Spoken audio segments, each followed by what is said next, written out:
The man is sensational. He's completed 69% of his passes, 36 touchdowns, 4 interceptions. Just in case, and I don't say that for you, for your edification, Max Kellerman. I say that for the Green Bay Packers. I just want to know, as an organization, how do you feel? How do you feel? How do you feel that we just learned the other day that when Aaron Rodgers threw to Tavon Austin, it was the first time he had thrown 2 passes. It was the first time he had thrown to a first-round draft pick at the wide receiver spot in his career. I just want to know how that feels. Think about that. Let's put that in its proper perspective. Aaron Rodgers, arguably the greatest quarterback from a talent perspective, arguably the greatest quarterback we have ever seen in NFL history this side of Patrick Mahomes.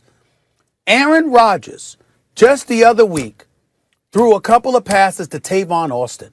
Tom Brady's got over 600 passes or something in his career. I think it's over 800 to a first round wide receiver, along with a bevy of others, Drew Brees and others, Matt Ryan too. Aaron Rodgers, just the other day, after all of these years in the league, been in the league since 2005, Aaron Rodgers just the other day threw a pass to a first round wide receiver. That is just disgraceful. You're the Green Bay Packers, and you want to draft his successor. So Aaron Rodgers has put it on the show this year, reminding us all how sensational, how much of a bad man he is. He is reminding us, he is putting it on display. And even though Aaron Jones can run the football and Devontae Adams is a stud, guess what? They ain't Tyreek Hill. They ain't Travis Kelce.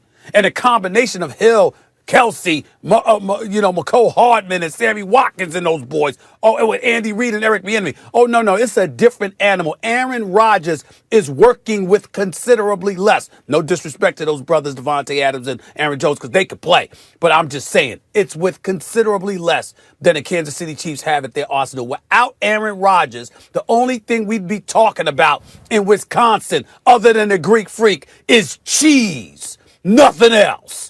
Aaron Rodgers, more valuable than Mahomes to his particular team. Yes. Well, I mean, look, these are the 2 best guys I've ever seen.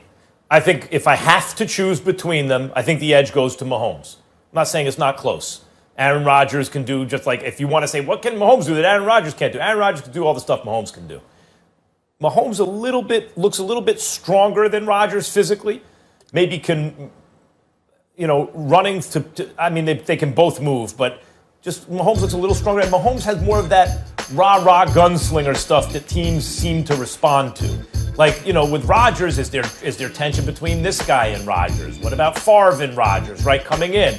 You don't hear that with Mahomes. With Mahomes, you hear his teammates love him. And that may be the difference. These types of arguments, who's more valuable to their team, usually boil down to who has the worst team. So you pick the guy whose teammates aren't as good as the other guys and say, aha, since his teammates aren't as good, he's more valuable to his team. You can make that argument, but I prefer this one.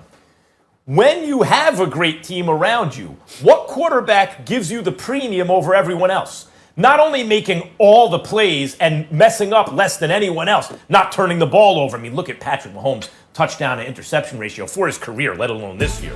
But making all the special plays, right?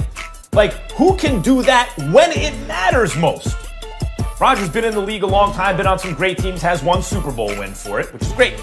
And his team has let him down, his franchise has let him down in terms of surrounding him with the best talent. Mahomes came in the league. It's not his fault he had great teammates. But Stephen A., 50 touchdowns, 12 interceptions, MVP, lost in the AFC Championship game because they took the win away and wouldn't let him touch the ball again. So he comes back the next year and wins Super Bowl MVP, improves his touchdown-interception ratio, does it again this year, improves touchdown-interception ratio again, hasn't gotten to the playoffs yet. But Stephen A., in the playoffs for his career, he's 3-1, should be 4-0 because of the AFC Championship game I just mentioned, right? Or is it 5-1 now? At any rate, what is it? How many touchdowns to 0 interceptions? He's even better when you need him most. You can't say anyone's more valuable to their team than Mahomes is to his. Max, work with me here for a second. Work with me here for a second. Who's the offensive coordinator for the Green Bay Packers? You have an answer? What's the point? Yeah, You don't know. Guess what? I didn't either. Not off the top of my head. No. I'm not getting on you for not knowing off the top of your head. I'm saying to you, I didn't know either. I had to look it up. You know why, Max? Because he doesn't matter. That's why. You didn't know him. Give me a second. We know who Andy Reid is. We know who Eric Because he's Bieniemy the most is, celebrated right? guy without a job. We know that, right? Because he's the most celebrated guy without a job. Did I pronounce his name correctly, Molly? I just want to make sure I said Matt LaFleur. I didn't say That's LaFleur. right. I said LaFleur. Yeah. Okay, Matt LaFleur. I mentioned that name, right? Did I say correctly, Sometimes Molly? you think you're from Petty. All right. No, Yes. listen. Now listen. Matt LaFleur is 22-6 as the head coach. Did you know what his job was before he got to Green Bay? It was as the offensive coordinator for the Tennessee Titans. So forgive me, Max. I took the liberty looking up, with his last job before he was a head coach. They had the 27th ranked offense, okay, and they were 29th in terms of their pass offense, okay? It's amazing how Aaron Rodgers can change your fortunes. All I'm trying to say. Wait a minute. No. What I'm trying to say That's is, a very curious way to look at it, Stephen A. That's a curious way to look at it. What I'm saying to you is this. All I'm saying is this. Yeah. Look at what you have.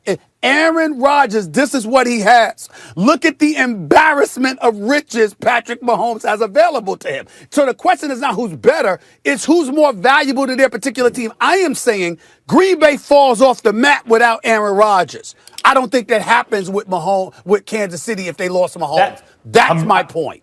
Very hard to concentrate because I'm racking my brains to remember the Green Bay Packers offensive coordinators. But the point is, Stephen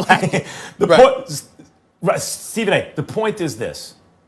It's a curious way to look at it. When you say, what was LaFleur's last job before becoming Packers head coach? And somehow using that against him to say Rodgers is the one making him look so good. The much better way to look at it is, was the team substantially different before LaFleur got there? And what did they do before LaFleur got there? Mike McCarthy lost his job because he couldn't get it done essentially with this team. LaFleur came in, won 13 games, and beat Seattle in the playoffs, and is doing this year. I'm not saying he doesn't deserve to be the head coach. I'm just talking about Aaron Rodgers. LaFleur deserves to be. He's done a good job. Not knocking him. I'm just saying Aaron Rodgers. Remember that, brother. He's something special. Chiefs first and points first.